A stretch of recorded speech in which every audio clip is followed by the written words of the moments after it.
Hey, what is up guys? Jack and Matt here with the Toasty Bros, and today we bring you this $300 i5 2400 gaming PC. Let's get right into it, shall we? As a creator, creating content is almost second nature. Once the idea hits my mind, I almost go into autopilot, doing scripting, recording, and editing until it's complete. However, getting it seen on the crowded space that is YouTube is a whole other challenge. With TubeBuddy though, you get access to a wide range of tools like tag optimizers and search ranking results to help you optimize your content to succeed on YouTube. Want to give it a shot? Click the link down below to learn more. So you might be wondering, another i5 2400 build on YouTube? Well, yes, this is another i5 2400 PC build, but the main focus is to see exactly how the i5 2400 fares in 2019 games, mainly the #1 game out right now, Apex Legends, which we definitely play a lot of, and I still haven't won my first game. The i5 2400 is a solid quad-core CPU that you can buy on eBay for around $30 to $20. We picked ours up for around 20 bucks. It's a really good deal around that price range. And this build altogether is using some mixtures of new and used parts, which we're going to dive into right now and have Jackson explain a majority of these parts. So for the motherboard, I'm not even going to list a specific model name because if you go on eBay and look up the socket type for this processor, you can find all different types of boards. Matt and I wanted to go as cheap as possible. This board was like $25. Comes with the actual I/O shield, a fan, and then I don't believe there's a processor in there, but who knows? We've been pretty astonished before. But yeah, we have 4 slots for RAM and a really weird like front panel configuration. You can see right there that it's not very standard, and yeah, this came with a power button on it, which we have never seen before, but you know, we said, hey, why not? So obviously this being only $25 was like a super good deal, and it helped us stick to that $300 budget, but it's not exactly ideal just due to the fact that you have some proprietary things on there. The CPU fan header is really weird, so if you wanted to upgrade, you can upgrade, but Matt and I, last time we had one of these, you do have to do some modifications with the pins to make them actually in the right order. But other than that though, you know, it's relatively standard. It does look like the fan headers might be a little bit weird on it too. You know, it's just gonna need all kinds of modification, but we're the Toasty Bros, that's what we do. And for RAM, this is actually from Uncertain Logic. Of course we used eBay prices on it, but this is actually 8 gigs of 1866 megahertz RAM, and it's gonna be really quick. I know it is not dual channel, but this is an older Intel build. It's 8 gigs. It's gonna be more than enough than what we need. So we're just doing one stick because we're not gonna put 16 gigs dual channel in the system because to us that's just a waste. And for the graphics card, we have a Wapin RX 580. We actually got this for literally $100 and like 95 cents because we went on eBay, got a little bid war, you know, and we won the graphics card for like $70. I had like 20 something dollar shipping on it. So yeah, including shipping even right at $100. Well, this is the MSI RX 580 4 gig model. It'll be like way more than enough for this system to run. We've already done we've done a lot of 580s in the last few builds, and there's gonna be a lot more 580s in the next few builds. So it's such a good card right now. You can get them for under $100 sometimes, even if you can win the right bid.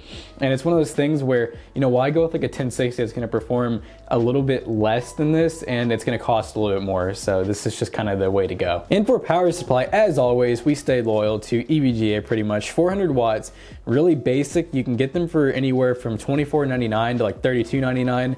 Check it out on Amazon, Newegg. You can even find them on EVGA B stock and get them at really cheap prices. And for the SSD, we have 120 gig Kingston SSD. This is just a really basic boot drive, and you know, you can put a hard drive in it if you want to. In this build, we probably won't have one because we don't really use them to put a whole lot of games onto. We usually just build them for you guys to check out the video, and then we just sell them as is, and someone can put their own hard drive into it and be ready to go. And for the case, we have the Gomdius Talos E1 Mini Tower. This is a really cool looking case, and we're super excited to build into it.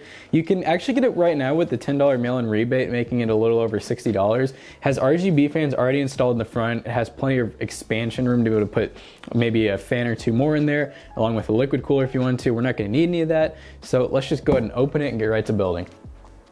No. No. Yes. I don't do that. Maybe so.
It's gonna die. I want to watch it die.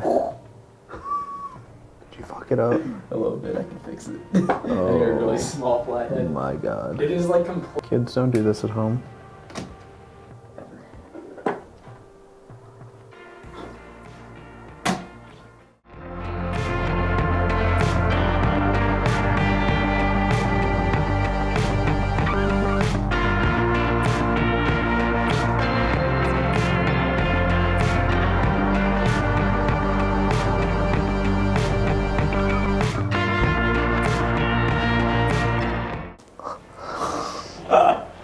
Dude. Go grab some alcohol swabs and get on it. Oh my god.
Alright guys, so you know, the first game we have to test is Apex Legends, and right now running at medium-high settings at 1080p, it looks like the RX 580 is holding its own, and that i5 2400, which I was worried might actually be the bottleneck of this system, is actually doing really well. As I land in right now, we're going to see exactly what kind of frame rate we're getting, but right now we're getting around 60, 80, 90. This man in the background making a lot of noise. But let's run through here, pick up some guns real quick. It looks like I got the Peacekeeper, the RE45. I'm ready to kill some people, dude.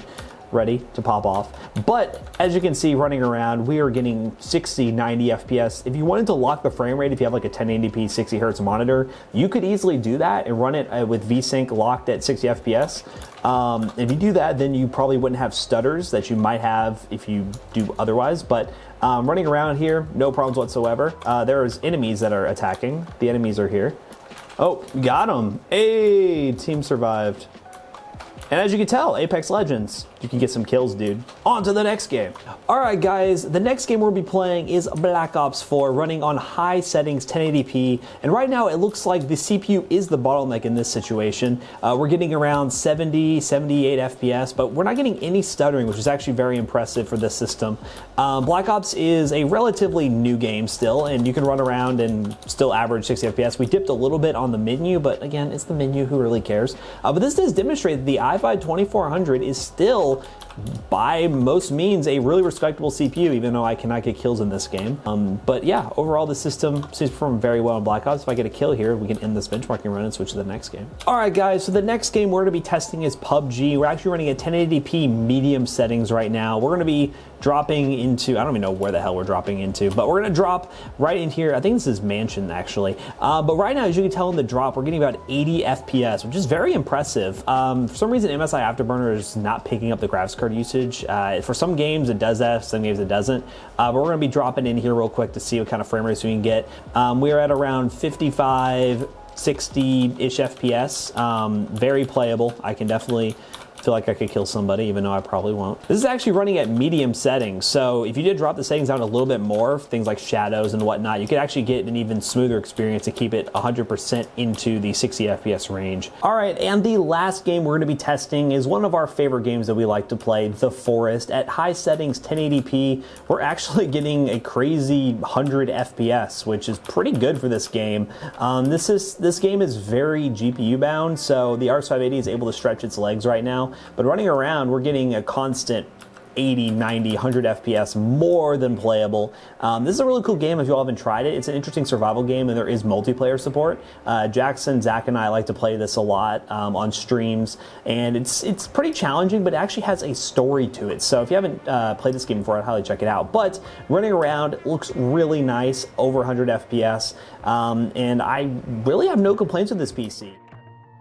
So as you guys can see, just like all of our builds, because they all perform amazing, no, but in all honesty though, for $300, this thing just blew me out of the water. Matt's gonna talk a little bit more about the benchmarks. Yeah, honestly, the i5-2400 still in 2019, yes, I remember making videos back in 2017 recommending this processor, is still a good option to get into some budget gaming if you can find a pre-built system with a motherboard like this and the i5-2400, 8 gigs of RAM, and the RX 580. In most games, it's actually still a balanced system, 1080p, medium to high settings, and I'm very impressed. And this case from GamDS is actually a pretty nice case. It comes with this nice little swivel out panel which has the screws on. We'll take the screws off for you real quick to show you what it looks like. But yeah, the side panel is actually really nice, has a little swivel on it right here. It's very nice for those who are used to having just a tempered glass side panel like pushed up against their case, having to unscrew it every time and doing all that, and then getting your fingerprints all over it. It's You just only a have mess. 2 screws with this one. Just 2 screws. But the case overall is very compact, being a micro ATX case with these RGB fans,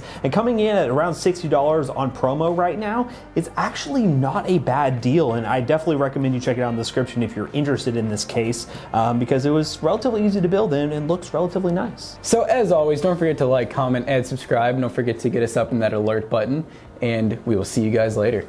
Goodbye, guys. There's Adios. that alert button. We're never leaving here. We're making another video right now. Dude, you actually look like you're crazy.